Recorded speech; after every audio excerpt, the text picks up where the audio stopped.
Negócios à Lupa pela AEMinho.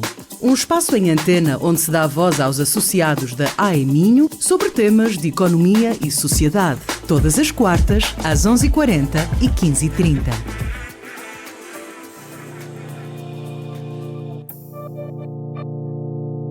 Olá, sejam bem-vindos ao Negócios à Lupa pela AEMinho. Junta-se a nós no episódio de hoje, Ricardo Silva, da CST. Este mês estamos a focar a nossa conversa na produtividade. Ricardo, seja muito bem-vindo à RUM. A produtividade relativa da economia nacional não chega a 80% da média da União Europeia. E se tomarmos como universo apenas os países da zona euro, a posição de Portugal é ainda pior, com a produtividade a ficar-se um pouco mais de 70% da média. Por outro lado, se compararmos a produtividade por hora de trabalho, somos um dos Estados-membros com o valor mais baixo, corresponde a cerca de 65% da média da União Europeia. No seu entender, enquanto empresário também, o que é que nos está a falhar enquanto país para estarmos nestas posições? Primeiro de tudo, é um gosto estar aqui, muito obrigado pelo convite. Pronto, dizer que eu sou administrador da CST, bem como da Atlantic Box, que é um grupo de empresas de cartão canelado e também de produção de embalagens, ou seja, no fundo fazemos todo tipo de embalagens, não é só da CST, mas pronto, para também falar aqui na cartonagem Cardoso e na empresa de cartão canelado, que são empresas do grupo, também é importante, só para dizer. Relativamente à questão que me coloca, pronto, a produtividade em Portugal de facto anda um bocadinho aquém, um bocadinho para não dizer muito aquém na Europa. De facto, quando falamos em produtividade per capita, que é aquilo que estávamos a falar neste último ponto que estava a dizer, acabamos por olhar que o nosso país em horas de trabalho, de facto temos muitas horas trabalhadas, mas quando se compara a produtividade por hora de trabalho andava perto dos 22 euros, penso eu, em 2022, que são estes últimos dados que existem do Eurostat, enquanto que a média europeia anda nos 46, ou seja, de facto estamos aqui entre os aos países mesmo na OCDE, e só mesmo aumentando a produtividade é que nós somos capazes de olhar para uma melhor qualidade de vida, que é aquilo que nós pretendemos todos, não só para as empresas e para os empresários, não é isso que está em causa, mas sim para uma sociedade melhor. O que se nota e que tem acontecido em Portugal é que trabalhamos as tais muitas horas quando comparamos com o norte da Europa. Não por culpa dos trabalhadores, como é óbvio, mas muito por fruto da nossa composição, do nosso tecido empresarial e também das nossas empresas. Por isso torna-se mesmo fundamental promover um aumento aqui destes níveis de produtividade, pois só assim se garante o desenvolvimento económico-social, aumento de competitividade, a melhoria da qualidade de vida e sustentabilidade financeira das próprias empresas. Pronto, o que é necessário para que isto aconteça em Portugal? A meu ver, e pegando naquelas respostas que são aquelas mais clichês, se calhar estas eu daria sempre e concordo com elas na totalidade, mas eu penso que vão um bocadinho mais além do que isto, é estimular a inovação, ou seja, através do aumento de investimento na investigação e desenvolvimento, aumentar também as parcerias entre as empresas e universidades, isto é fundamental, apostar na sustentabilidade, está muito em voga hoje em dia e utiliza-se muito levemente o tema como uma característica, mas de facto é essencial nós fazermos isto, mas eu acredito que para além de tudo isto, existe aqui um fator que tem que ser tido em conta, que é o contexto onde nós incluímos em Portugal. 99% das nossas empresas em Portugal são pequenas e médias empresas, micro, pequenas e médias. Dentro destes 90% são microempresas, ou seja, quando olhamos para esta realidade, se não apoiarmos estas empresas, se o dinheiro não chegar a estas empresas, e temos aqui oportunidades de facto para que isto aconteça, não é só o acesso ao financiamento, à inovação, à expansão, mas tem que se incentivar a modernização e cooperação de práticas mais produtivas, para assim fazermos crescer estas empresas. É essencial olharmos para estas microempresas que muitas das vezes o único técnico mais qualificado e de valências mais abrangentes acabam por ser o quê? Os contabilistas que têm a fazer a sua contabilidade, que são essenciais, aliás, eu sou formado em contabilidade, também defendo aqui um bocado a causa, mas dizer que a nossa própria bastonária da contabilidade acaba da OCC acaba por dizer isto, ou seja, temos aqui muitas destas empresas estão baseadas numa única pessoa que lhes pode dar um bocadinho de apoio. É essencial, a meu ver, 3 coisas nesta parte. É fazer chegar o dinheiro, como eu estava a dizer, ou seja, muito diretamente, existem aqui os Portugais 2030, os PRRs, que agora existem até consórcios que estão neste momento ativos e que têm que apoiar estas empresas também. Para quê? Para apostar na inovação, na inteligência artificial, na robótica, etc, mas só se o dinheiro de facto lá chegar a estas pequenas empresas.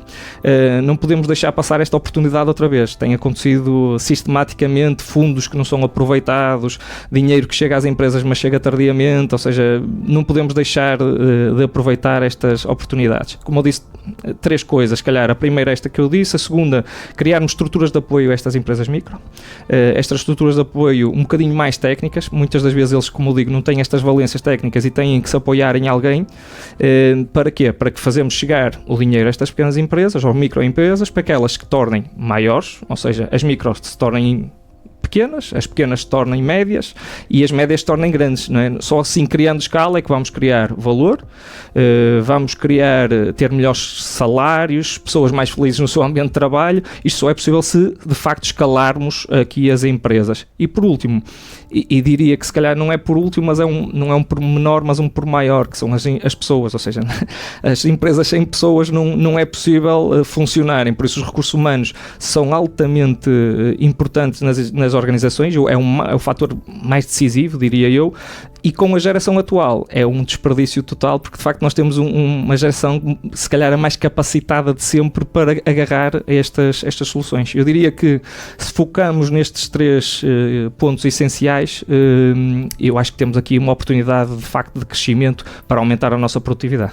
Mas considera que faltam compromissos por parte não só do Governo, mas também das próprias empresas para que se possa crescer mais e melhor em Portugal? Sim, eu acho que esse compromisso de facto é um compromisso que tem que existir não só da parte governamental, mas principalmente de acompanhamento a estas empresas, porque quando se diz estão fundos abertos do PIA 2030, muitas destas empresas têm pouca informação, poucos conhecimentos. E eu acho que devia-se, de facto, criar aqui balizas para se ajudar estas empresas a crescer. E essas balizas, no fundo, deviam ser aqui e através, como por exemplo da AEMINHO, que estamos aqui, também somos associados e com muito orgulho sócios fundadores também da AEMINHO.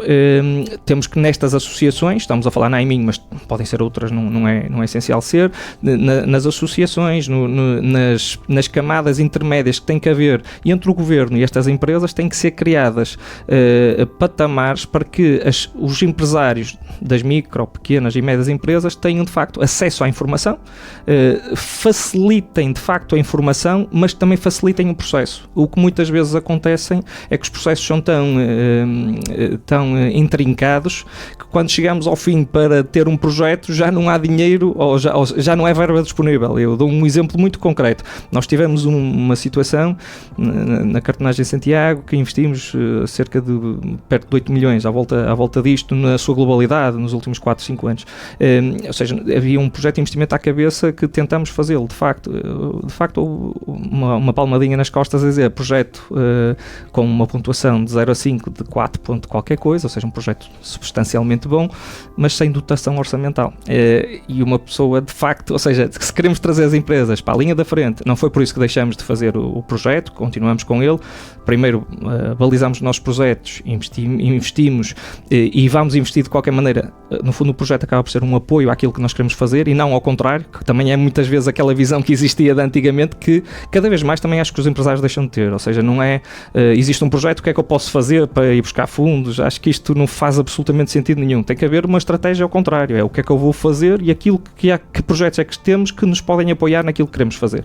E acho que este ponto é também essencial, é organizarmos as empresas de maneira a que é o que nós queremos fazer, apoiado depois, obviamente, nestas estruturas que têm que existir para apoiar os empresários. Como é que implementamos todas estas áreas, todas estas questões no cerne da própria empresa? Por exemplo, dizia que as pessoas são altamente importantes. Como é que os empresários devem motivar e formar também os recursos humanos? Sim, cada vez mais existe, e nós temos o Ricardo Costa, que também fez parte aqui e faz parte da nossa AEMinho também, que potencia muito esta questão da felicidade nas empresas. Mas de facto cada vez mais temos que caminhar um bocadinho para isto, dar condições às pessoas, trazer outros benefícios que muitas das vezes não são visíveis ao olho do salário normal, vamos assim dizer, mas eu acho que temos que mudar um bocadinho o paradigma às vezes como é que olhamos para as empresas, e falando de empresas um bocadinho já mais estruturadas, obviamente que temos que ter processos que exigem uma análise para a otimização de todos os processos produtivos, utilizando metodologias, sejam Lean Manufacturing, etc. Não quero tornar a conversa amassadora, mas no fundo estes processos, juntamente com uma monitorização destes processos, olhamos para KPIs que podemos olhar, medir esses indicadores de produtividade. E depois, para além disto tudo, temos que cada vez mais olhar para as nossas organizações num ponto de vista de o que é que podemos otimizar. E este otimizar, muitas das vezes, começa pelas pessoas. Temos que dar o incentivo às pessoas para otimizar. Eu dou o exemplo de alguns processos que também estamos neste momento também até a fazer nas empresas do grupo. Muitas das vezes já temos os processos montados, mas são processos que estão montados há muito tempo. E com o passar do tempo, existe sempre possibilidade de otimização. Os processos, quando olhamos para o Kaizen, ou seja, que nós olhamos para um processo e vamos tentar otimizar aquele processo. Devemos, se calhar, nas nossas empresas, tentar fazer estes processos de otimização, olhar para os perfis dos nossos colaboradores, que é aquilo que estava há bocado a referir. Muitas das vezes temos o perfil, ou seja, temos uma pessoa extremamente competente, se calhar só não está no sítio correto, ou seja, tem um perfil ótimo para estar nas vendas, quando se calhar está num back-office, ou seja, se calhar temos que olhar para isto numa maneira globalizada da empresa e ver onde é que podemos otimizar estes recursos. Eu acho que é por aqui que temos que ir, juntamente com investimento em inteligência artificial, obviamente que agora tudo que existe de robótica, etc., coisas que de facto podem aumentar a produtividade, que não retiram postos de trabalho, ou seja, se calhar temos que deslocalizar esses postos de trabalho para coisas que de facto sejam mais de circunstâncias mais humanas, ou seja, robotizar uma pessoa para fazer sempre o mesmo processo no dia-a-dia não é o normal, por isso devíamos fazer o contrário, é ter robôs a fazer o que é de robô e otimizar as pessoas para aquilo que é mais humano, vamos assim dizer. E acho que aqui está um bocadinho a chave de nós otimizarmos a nossa produtividade na empresa. Muito bem, Ricardo, já esgotamos o nosso tempo, agradeço-lhe imenso o facto de se ter juntado a nós no episódio de hoje. Quanto a mim já sabe, estou de regresso com mais um Negócios à Lupa pela AEMinho na próxima semana. Até lá! Negócios à Lupa pela AEMinho. Saiba mais em ae-minho.pt e acompanhe a atualidade através das redes sociais em facebook.com/Associação Empresarial do Minho e no LinkedIn AEMinho.